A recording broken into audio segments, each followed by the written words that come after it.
Chapitre 2. Suivi temporel d'une réaction chimique. Grand 1. Suivi temporel d'une réaction par titrage. Méthode chimique. Premièrement, protocole expérimental. Pour déterminer par un dosage la concentration d'une espèce au cours du temps, on effectue le mélange des réactifs qui permet le démarrage de la réaction. À intervalles de temps réguliers, on prélève une partie du mélange que l'on refroidit brutalement pour arrêter la réaction. Cette méthode est appelée la trempe. On dose une espèce chimique de l'échantillon, réactif ou produit, avec une autre espèce chimique. Composition du système à l'instant T. Le dosage permet de déterminer directement ou indirectement l'avancement X de T au cours du temps. On détermine alors à l'aide d'un tableau d'avancement la quantité de matière des réactifs et produits à chaque instant T. Dans cet exemple, l'acide propanoïque réagit avec l'ion HO-. À l'instant T égale 0, on a N0 mol d'acide propanoïque, N0 mol d'ion HO- et 0 mol d'ion méthanoate et 0 mol d'éthanol. Connaissant la valeur de X de T, eh bien, on peut déterminer le nombre de moles de l'acide propanoïque à l'instant T qui vaut N0 moins X de T. HO-, son nombre de moles vaudra N0 moins X de T. La quantité de matière de HCO2- vaudra X de T. Et la quantité de matière de CH3CO2H, l'éthanol, vaudra X de T.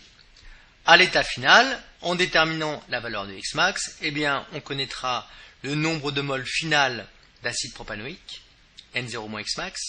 Pareil pour HO-, N0 moins X max.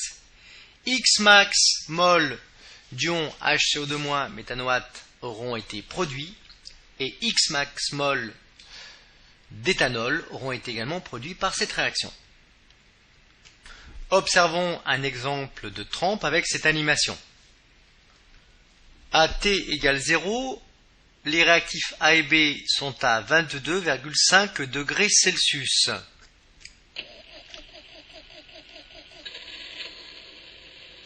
On prépare le bain réfrigérant en mélangeant dans la cuve de droite 3 parts de glace pilée pour une grosse part de sel. La température du mélange s'abaisse jusqu'à environ 18 degrés Celsius. On vérifie que les deux réactifs sont bien à la même température, 22,5 degrés Celsius.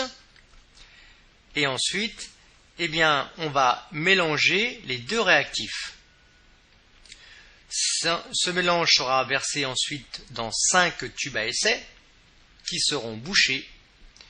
Puis, à intervalles de temps précis, par exemple 2 minutes, 3 minutes, 4 minutes, 5 minutes et 6 minutes, eh bien, on va mettre ces tubes à essai dans le bain thermostaté à moins 18 degrés Celsius. On effectue une trempe brutale. Le mélange réactionnel ne varie plus. Et à la fin, eh bien, on pourra doser ce qui restait. Quel était l'avancement à 2 minutes, quel était l'avancement à 3 minutes, quel était l'avancement à 4, puis 5, puis 6 minutes, en effectuant un dosage par exemple. Suivi temporel des concentrations par méthode physique. À partir de la conductance ou de l'absorbance, on détermine les concentrations des espèces chimiques au cours du temps. On en déduit l'avancement. Premièrement, la conductimétrie. Quelques rappels sur le passage du courant électrique à travers les fils électriques ou à travers une solution qui contient des ions. Bien, tout d'abord, à travers les fils électriques et les électrodes, ce sont les électrons qui se déplacent, qui vont de la borne moins vers la borne plus. Par contre, le sens du courant électrique, c'est de la borne plus vers la borne moins. Première chose. Ensuite, qu'est-ce qui se déplace dans les solutions? Eh bien, dans les solutions, ce sont les ions qui se déplacent. Les ions chlorure qui sont négatifs se déplacent dans le même sens que les électrons, c'est-à-dire de la borne moins vers la borne plus. Par contre, les ions Na+, plus petits ici, qu'on a du mal à voir, eux se déplacent de la borne plus vers la borne moins. Les anions négatifs se déplacent dans le même sens que les électrons. Les cations se déplacent dans le même sens que le courant électrique. Merci à Heurteux Lionel, professeur de sciences physiques au collège Amédée Laplace de Créteil pour cette animation. La conductance au cours du temps, G de T d'une solution qui contient des ions, donc comprise entre les deux plaques d'un conductimètre, est G de T égale S surface des plaques divisé par la distance entre les plaques fois sigma de T qui est la conductivité à l'instant T. C'est égal à K constante de la cellule qui vaut S sur L multiplié par la conductivité de la solution à l'instant T. Donc la surface est en mètres carrés, la distance entre les plaques en mètres, la conductivité de la solution à l'instant T est en Siemens mètre moins 1, la conductance est en Siemens, la constante de la cellule est en mètres. Qu'est-ce qu'on appelle conductivité d'une solution contenant des ions de concentration A et B? Eh bien, sigma de T égale lambda fois lambda conductivité molaire ionique de A fois concentration des ions A plus conductivité molaire ionique de B fois concentration des ions B. Attention, évidemment, dans la conductivité, il ne faut pas faire intervenir les concentrations des molécules qui ne conduisent pas le courant électrique. Donc sigma conductivité en Siemens par mètre, lambda conductivité molaire de l'ion correspondant en Siemens mètre carré mol moins 1 et X concentration molaire en mol par mètre cube. Exemple pour cette réaction entre l'acide propanoïque et les ions H-. À l'instant T, la concentration en ion H- vaut C0 moins X de T sur V. Attention, mol par litre moins mol par litre. HCO2- vaut X de T sur V. Voilà pour les deux concentrations qui nous intéressent, puisque la conductivité ne dépend que de la concentration des ions qui transportent le courant électrique. Donc sigma à l'instant T, conductivité à l'instant T, vaut conductivité molaire ionique des ions H- fois la concentration en ion H- à l'instant T, plus conductivité molaire ionique des ions HCO2- fois la concentration en HCO2- à l'instant T. On remplace par X de T, ce qui nous fait la conductivité sigma de T que nous pouvons exprimer en fonction de l'avancement. Cette conductivité connue pourra nous permettre de connaître, eh bien quoi, X de T, puisque le volume et les conductivités molaires ioniques sont déjà connus. Après calcul, nous obtiendrons donc X de T égale sigma de T fois V sur la somme des conductivités molaires ioniques. Méthode physique pour déterminer l'avancement, la spectrophotométrie. Petit a, absorbance. À l'aide d'un spectrophotomètre qui va nous permettre de mesurer l'absorbance, eh bien, nous allons mesurer les absorbances de solutions de diodes de différentes concentrations. De quoi est constitué ce spectrophotomètre? Eh bien, premièrement, d'un ce qu'on appelle monochromateur. La lumière blanche arrive ici, et ce monochromateur permet de sélectionner une seule longueur d'onde qui va traverser à la fois la solution de diode et à la fois une cuve, généralement qui contient de l'eau ou un solvant, et dont l'absorbance est nulle.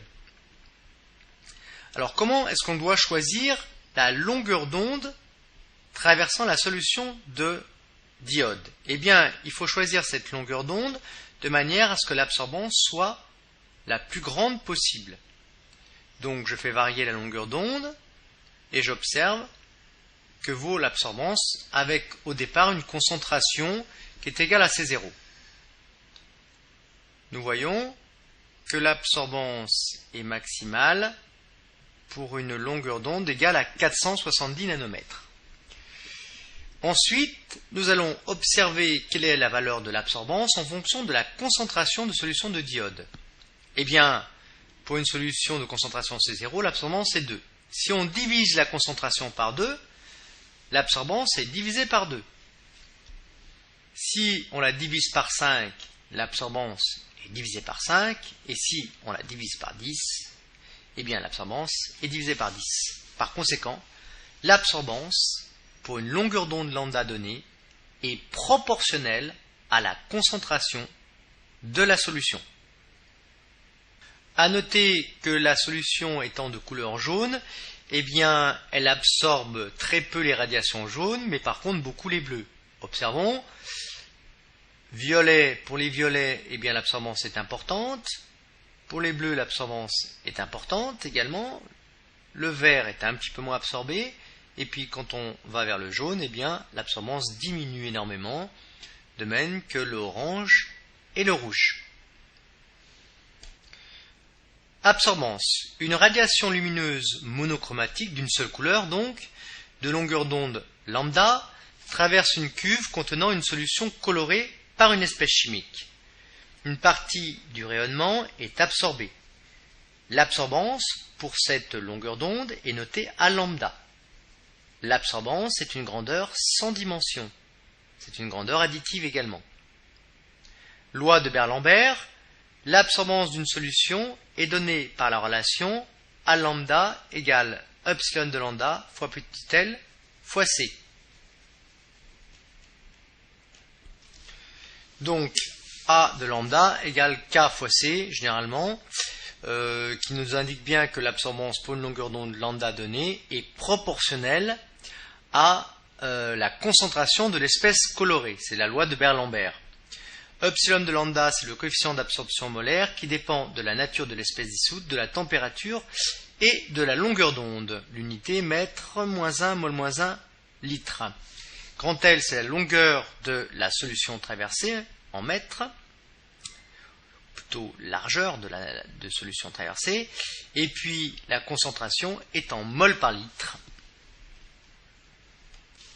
Déterminons au cours de cette réaction entre les ions iodure et les ions peroxodisulfate, qui donnent du diode coloré jaune, et des ions SO4-, quelle est l'absorbance au cours du temps? Bien, pour trouver l'absorbance au cours du temps, comme on sait que l'absorbance ne dépend que de la solution colorée, c'est-à-dire le diode, eh bien, on peut dire que A de T égale K fois concentration en diode au cours du temps, c'est-à-dire K fois X de T sur V.